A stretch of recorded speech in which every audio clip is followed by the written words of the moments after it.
Thank you very much. As you say, like them, love them, can't stand them, insist on putting a little dollar sign in this S instead because you hate them that much. Why should you care about this? I'm guessing everyone in the room is a security practitioner or wants to be a security practitioner or is a decision maker or something like that. You will be impacted by Microsoft one way or another. You will have to deal with them and their technology one way or another, guaranteed. Keep your friends close, but your enemies closer maybe. I'm not going to try and do a deeply technical session. We could not possibly fit everything into 30 minutes. You couldn't possibly fit it into about a week, I don't think, if you're going into technical. We'll stay at Microsoft Parlance level 100 or level 200, which is not getting into the technology at all, really. What it should allow you to do is understand the landscape, the messaging that Microsoft go with, what they're trying to tell security decision makers and influencers, and what motivation Microsoft has for doing that as well. It's useful for everyone to know because, again, you cannot ignore them. I do know of some instances where Microsoft has been a nice surprise for security teams because a deal's been done. Again, the way Microsoft works is they will try and construct a deal to make it obvious that you should go for the highest licensing configuration that includes all the security stuff. They'll get that through with the CFO, they'll get that through with the CIO.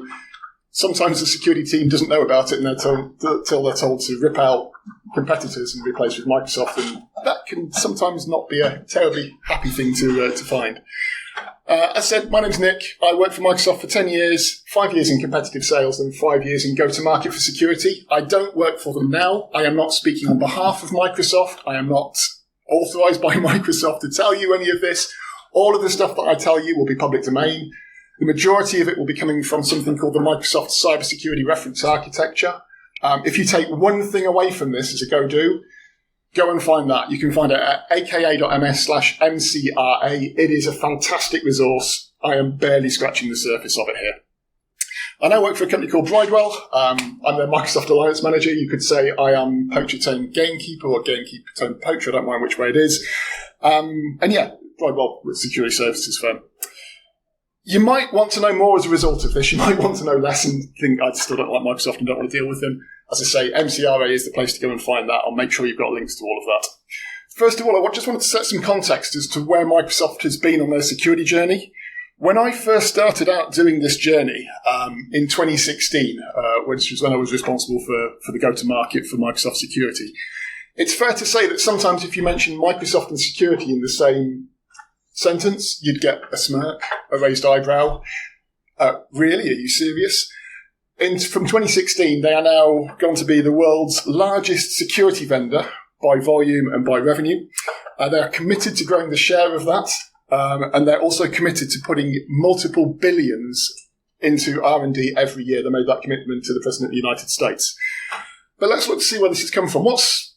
Anyone know what that is? It's a worm. It's a worm. I knew that's a bad thing to ask a room full of geeks, but yeah. Anyone remember the joy of CVE 2002-0649? 06, SQL Slammer. That was, quite frankly, a horrific thing. Took down 75,000 hosts running SQL in, believe it or not, less than 10 minutes. It propagated so quickly. That was 20-odd years ago now. The reason I'm mentioning that happened, and that was possible, because people hadn't patched their systems.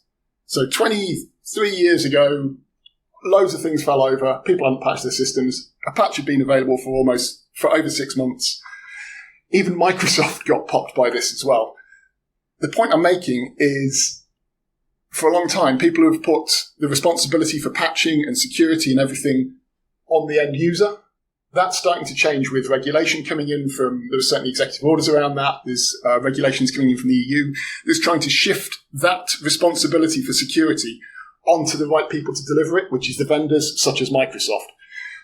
We've learnt a lot from that, of course. Things have moved on, and after that, I don't think we ever had another worm hang on a minute. That's not true, is it? What happened after that was the software security development lifecycle came in from Microsoft. 2004, Bill Gates launches this trustworthy computing initiative. What happened internally at Microsoft, I'm told, is for 3 months, all developers down tools and were forced to go on training. how not to build an exploitable buffer and all that sort of good stuff. That's progressed a long way in the last few years. It's part of the Secure Future initiative, which we'll come back to in a couple of seconds. But fundamentally, Microsoft has been understands it needs to get better at security, and has been trying to do this now for 2 decades with a really concerted effort that doubled down in last year. I'll come on to why. Let's make it interactive. It's the afternoon. What's this? And thankfully, no one shouted the Latin name or anything, which is great. I was half expecting that. And what do onions do? They make you cry. They make you want to cry. I'm so sorry. It was better when I did it in my head. CVE 2017-015. WannaCry exploited Eternal Blue. The patch for that had been available for 3 months. It wasn't patched. It took down the world. It wasn't a nice place to be. I've mentioned the regulatory change coming. I will mention this Secure Future initiative. It's not just Microsoft that's managed to mess up on this sort of thing, and it's, look at what CrowdStrike did last year to so many different places just by bodging an update. The real one that caused Microsoft quite some problems was a nation-state actor getting access to a signing key that meant they could get access to every mailbox. There was so many things that happened for that to actually occur. It is astonishing. The root cause analysis is really interesting. I'm not going to go through it here. It will take half an hour. As a result of that, the Cyber Defense Agency, that's the National Center for Critical Infrastructure Security in the US, its Cybersecurity Review Board basically gave Microsoft a proper kicking, saying you need to be better. Satya Nadella committed to that and launched this Secure Future initiative. They've just reported out, Charlie Bell, the VP for Security, has just reported out in April saying how they're doing against it. They have made so much progress. It is impressive to see. Just an anecdote, which hopefully I won't get in trouble for telling you. When I was at Microsoft from 2012 to 2022, all of that time, despite the fact we were talking about zero trust and least privilege access, I was local admin on my machine. I was running as local admin day to day on my machine at Microsoft. So yeah, things have changed since then. It is now definitely not happening at Microsoft. Trying to get information from Microsoft in the form of a document or anything, if it's not published on a website, is quite hard. But yeah, they've changed a lot of things. So, what is it? Asked the cat from Red Dwarf. What is Microsoft security? It's quite easy to rag on someone like Microsoft around security. What I want to try and do now is illustrate how they've changed. So that was a journey they've been on, 2 examples. We've got plenty more. They are changing. They are getting way better at security. The stuff that they sell is getting way better at security as well. They talk about secure by design, secure by default, and secure operations. There's a tightrope that Microsoft has to walk here, because not only are they a vendor, they're also a platform provider. So while they'd love to be able to say, right, we'll turn everything on for everyone, CrowdStrike at that point would say, hang on a minute, we've got a business of selling that. You've just destroyed our business model because we can't compete with you if you're giving it away free. So there's things they have to do. When a lot of learning's done, like when the secure by default as well is quite interesting. Does anyone remember the launch of Teams? And when Teams then allowed inter-domain interoperability, and by default that was turned on.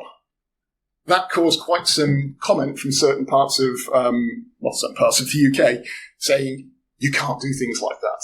That was, again, a massive learning from Microsoft. So they are now secure by design and secure by default. So that things like that will need to be turned on. Sometimes that does break things. Anyhow, what I'd like to pivot to now, that's a bit of the background. I've taken too long on that. Bit of the background. But what I want to talk about is now how Microsoft goes to market. You might be thinking, I don't care about that. Your techies or whatever, why does it impact me? This is how Microsoft talks to the market and what they talk about. They talk about threat protection. So boost your threat protection with Sentinel and Defender. Defender covers all the things now. It used to have 15 different brands or whatever. Defender is everything. Data security, I don't know about you, but I am seeing so much more interest in data security. I work for a partner, as mentioned. And I'd say so many inquiries we get around Microsoft Purview and how to roll it out in a pragmatic way. Microsoft have really got this right. I think data protection is really going places, both the structured and unstructured data. This has been the biggest growth we've seen, or I've seen personally in the last 18 months. Modern SecOps is about enhancing your security with Defender and Sentinel. Multi-cloud is Microsoft really likes to get the message out that they don't just secure Microsoft, they secure anything natively. They can secure AWS, GCP natively. There's things that they do that are actually very clever on those. Identity, again, identity is the control plane of security, as they like to say. There's so much advancement gone on here. I think everyone, hands up if you love Active Directory or Azure Active Directory or Entra. Good grief. I didn't expect anyone to put their hand up, but that's great. It's a necessary evil. Microsoft have made a load of investments recently around Azure Entra Suite, as they're calling it. Loads of potential there, loads of good stuff around Zero Trust Network Access, SASE and all that good stuff. And then finally, Copilot. Protect customers at the speed and scale of AI. I feel dirty for saying it, but it's trying to get there. I can't show you the actual slides that Microsoft prepare because they're delivered to people because they are proprietary and they're confidential. What I did was I asked ChatGPT to include 2 of their main messages and produce some sort of hyperbole in terms of an image. That's what it came up with. There's the security cape on the side there. So the hero's cape for the hacker that's sitting there protecting everything because Microsoft are helping them with the 3 trillion signals they analyze a day. That's wrong. It's more than that. It's about 74 trillion they analyze a day. So for some reason, ChatGPT ignored the 70-something million. Have put 3 trillion on there. And 300 threat groups traced. They will speak to you around common messages. They'll talk to the landscape changing, the nation states being more advanced, ransomware being everywhere, the speed, scale, and sophistication of the attacks is growing. You need generative AI on your side because it's on the attackers. Attackers thinking graphs, defenders thinking silos. And really it's leading on to a story around automation, integration, and simplification of something that is very, very complex. Those are the messages that Microsoft land at the highest level. We'll come back to them again. So, to move to a little bit more of the technology stuff now, that's a bit of the positioning that they do. I've mentioned this many times already. MCRA, if you take one thing, go and look at it. It is a fantastic resource. It's around 100 slides. It is an interactive slideshow as well, so you'll see a few things that looks like a menu as I come through them here. As you go through those slides, if you click on them, they go to different places. It is extremely exhaustive, and I'd strongly recommend looking at that. This is how they position the MCRA. They talk about security being complex and challenging. This is actually a really good change. Back when I was in Microsoft, they would talk about basic security hygiene. And for me, that's almost insulting. Get the basics right and you'll be 99% protected. To get those basics right beyond one user and one computer is exponentially hard in my experience. It is not an easy thing to do. They'll talk about stats where you've got 99% of coverage if you can do those right. Getting them right is not easy. And this is the change now that they've made. They're talking about complex and challenging. There's a bit of fear and certainly doubt there. Can shut all business operations, creating board level risk? Yes, absolutely they can.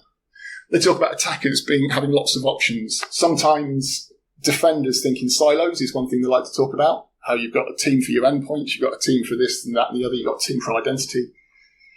The attackers don't work like that. I think you've heard this many, many times from other people, but it's good to know that Microsoft is also reflecting this. You've got to get security going, is what they'll say, across everything, across people, data, infrastructure, and architecture, because that's where your hackers are going. That's where the attackers are going and trying to attack. Other thing that's driving things is regulatory sprawl. Again, there's so much on that. Does anyone come under the aegis of NIS2 in here? Yeah. You just name it. Every day there are more and more regulations coming out. Threats are going up, as I've continually talked about. Security tools are getting more and more spread out. People are buying point solutions for more and more. This is what Microsoft wants to try and stop. So, this could feel a little preachy, but I think it's reality that's been actually quite well captured by Microsoft here. It's saying the basic is anything but basic at scale. This best practice sort of recognises this.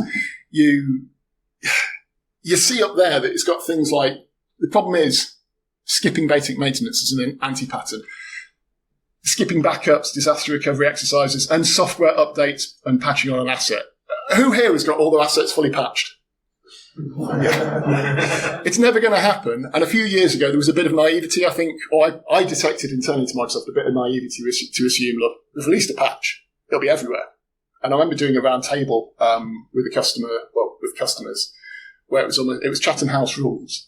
And show of hands was how many people are patched within the last 3 months. No one's hands went, keep your hand up if you patched within last 3 months, all of that.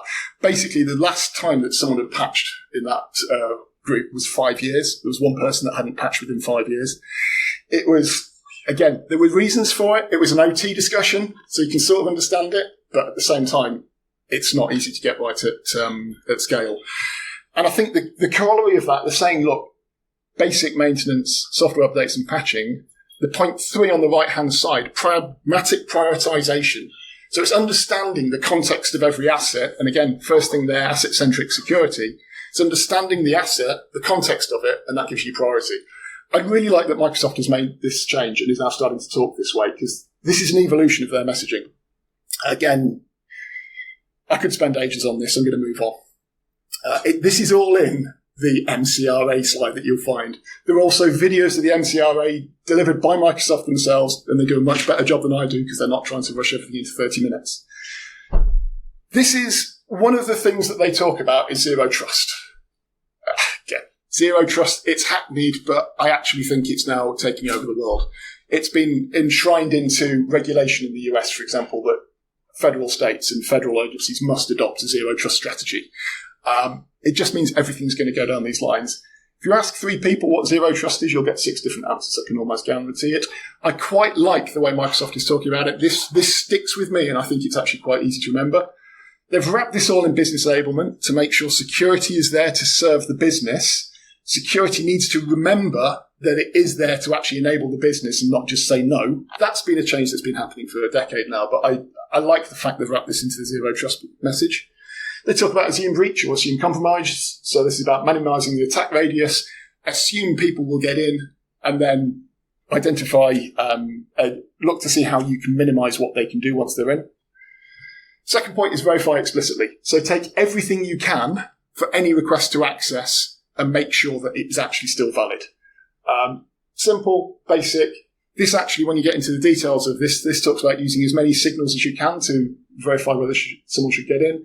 So again, conditional access is part of this if you've come across that.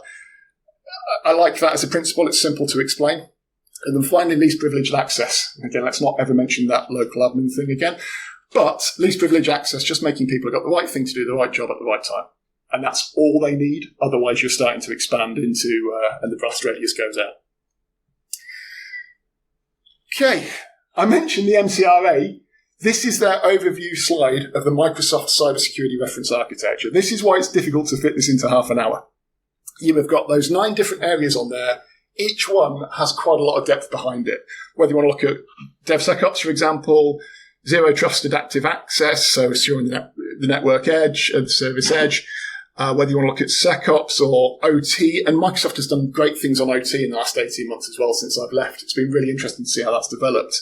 Zero trust, I've briefly walked through. The people and risk management thing is interesting. I'm basically reading out this slide and telling you everything's really interesting on it, and I just realised what I'm doing there. What I'm going to do is go and have a look at the Microsoft security capabilities, that thing down at the bottom in the centre, because that's where the rubber hits the road, if you like. That's where all the detail is. So, this is an animated version. It will take a little bit of time to get through, but in the beginning, there was a network. It was quite simple. You had your on-prem stuff, you had an intranet stuff, you had extranet, perhaps. That was it. You could secure that. You could deal with it. All your stuff was in there. Life was quite simple. And it was probably gross negligence and a reason for dismissal if you plug something in that wasn't there, that wasn't supposed to be there. That's all well and good until I remember in 2000 when wireless access points started becoming popular. In the office I was working in Leeds, the office manager just said, I don't care, we are using wireless. It's crazy not to. And we had unsecured networks and all the customer information was going through there. We could work. I'll shut up before people do a dig and find out who I worked for and what the problems were there. But yeah, problem is reality hits policy and it doesn't necessarily win. Endpoints and devices then came in. You're trying to manage these things, and it wasn't easy to do. What Microsoft now can provide is a unified endpoint manager and Defender for Endpoint. And Defender for Endpoint isn't just across Microsoft machines you see there. You see it's also across mobile, iOS and Android, Linux, Windows, and macOS as well. It now covers all those things. Bring in the next piece, and you're looking at identity and access and how you actually make that work. So in the beginning, there was... I've got the name of it now. There was Active Directory. Now we've got Entra ID with all this good stuff that goes across that, securing identity and access. Adding to that, Entra Private Access and App Proxy, meaning you can get identity-based or domain-based access through to your private things on-prem that's always using a zero trust principle. Hybrid infrastructure, so bring in the cloud. There has to be clouds. Bring in Defender for Cloud to secure that. Defender for Cloud will also secure across on-prem, cross-platform, all of those different things, including Defender for IoT. Bring in security operations, then you've got Microsoft Security Experts, which are available to you. You've got Managed SecOps from Microsoft Security or partners. You've got Defender XDR, which is based on Sentinel and the whole of the Defender suite. You can see now that it's starting to build out, and they're trying to get quite a coverage of everything. Down at the bottom, you've got GitHub Advanced Security and Azure DevSecOps, covering your development environment. Bring in privileged access. And again, this is another thing we're seeing a load of requests for at the moment, is how to manage privileged access properly. It's hard, but do the same. If you stick to the principles that have been around for years, so the idea of privileged access workstations, for example, it really helps. Often people don't do that for reasons of simplicity. It ends up biting people, but there's some great stuff on that. We then bring in information protection. So this is the whole of Purview suite that's just built out there. Again, I am genuinely surprised at how much security teams are now taking interest in Purview and data compliance, because this wasn't in their, almost said Purview, in their aegis a few years ago. Now it's being forced into there. Don't know why. Potentially it could be due for licensing because it's now included in Microsoft stuff, but that's really starting to kick off. You've then got a new thing. So when I left Microsoft, I joined someone that did continuous controls monitoring and CASM, so cyber asset attack surface management. Microsoft has just launched Microsoft Security Exposure Management. This is looking at asset-centric view of the exposure across the different assets you have. At the moment, it's in preview. If you've got any bandwidth to check it out, I'd say it's definitely worthwhile doing. I'm genuinely surprised that this is a V1 that is looking really, really useful already. So again, definitely worthwhile. Then we've got the people security being built out here. Again, this is part of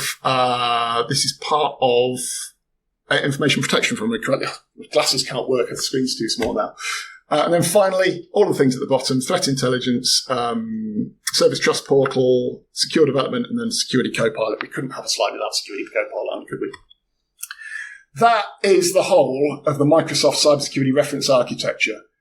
It's definitely worth spending more time on that if you can. There is so much stuff in there. It is exceptionally complete. And this is what Microsoft is saying that they can do.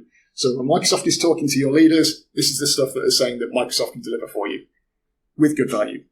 Mentioned multi-cloud and cross-platform. You can see there how they're trying to cover everything across all the different software as a service, including G Suite, endpoints and devices, including third-party, hybrid infrastructure, including AWS, you name it, it's all on there. IoT devices, including the main things there. Security Operations Center, bringing everything in, no matter where it is, with codeless connectors now for Sentinel. They are really keen to get this message out to say Microsoft doesn't just secure Microsoft. It's a good message. It's starting to land, I think, in my view. And then identity and access, again, being able to bring in the whole of the identity suite and Entra suite to be able to secure access to your on-prem stuff. And then finally, Purview sitting on top to do all of the things to do with your data. Licensing. How many people love Microsoft licensing? Now, that is no hands going up. Oh, good. I thought you put your hand up there. I was about to say put your hand down. That's my 5-minute cue. I did say last 5 minutes on licensing. Microsoft thinks their licensing has got easier recently. Only one laugh. Good stuff. Thank you. I'm here all week. Business Premium. So how many people are in sort of a small to medium enterprise of under 300 people? Interesting. So most people are over that crowd. Most people are over 300. Okay, yeah. Point is, I thought there'd be a bigger split. I thought more people would be under there. Business Premium at £16.90 is fantastic value for money. What you get there is almost the same as E5. Microsoft will kill me for saying that. It, of course, isn't quite the same. We'll go over the details, but the value you get for that, in some ways, is better than E3. Now, again, Microsoft, I can already hear them saying that's not true. It isn't fully true. We'll explore why in a minute. Has anyone had to deal with Microsoft licensing? I'm so sorry. I don't even work there. I'm still sorry. What I would say, there's a great thing if you want to understand what's in and what's out of each SKU, as they call them, called Microsoft Maps. This is MicrosoftMaps.com. They map everything out for you and show you what is in each of the things. So that's Microsoft Business Premium. You can see what you get from Office 365.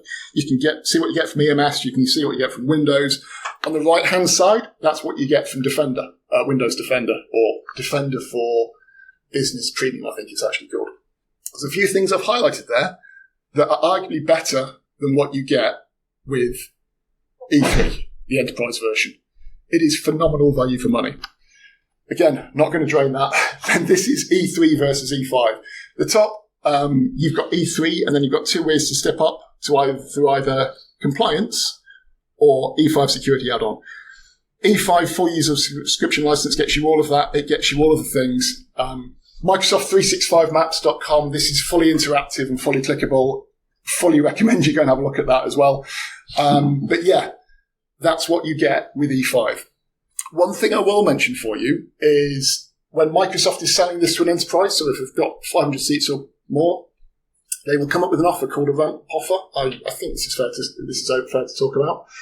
What that means is Microsoft have realised that if you've got CrowdStrike, for example, you've probably got a multi-year contract for them. If you've got Mimecast, you've probably got a multi-year contract for them. If you've got, you name it, you've probably got a multi-year contract. And those contracts won't align with the end of your Microsoft agreement, which is the 3-year EA.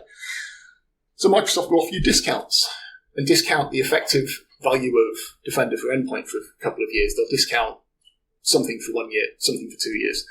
And you'll see that discount go down. So it might be quite generous in the first year, less generous in the second year, and almost non-existent in the third year.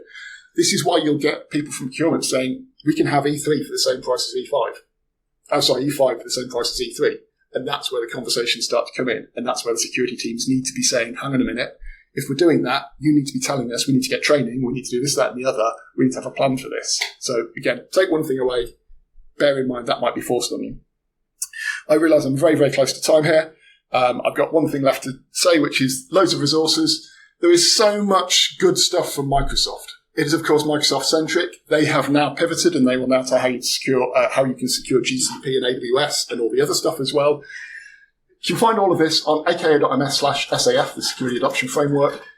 I'll send the slides out, but again, this has all come from MCRA, aka.ms/MCRA. Cracking resources. Go and have a look at them. There is, should you want to, there is a Security Compliance and Identity Fundamentals exam called SC900. This actually is fairly good because it gives you a good grounding in all of the different stuff that Microsoft talks about. It examines quite a lot of what I've talked about here in a very, very high level. And finally, any questions, drop me a mail. My personal email is nick@cheerk.com. Come and find me. My work email is nicklines@bridewell.com. Yeah, any questions, more than happy to help all I can. Hopefully that was useful, but it was a real fly through in 30 minutes.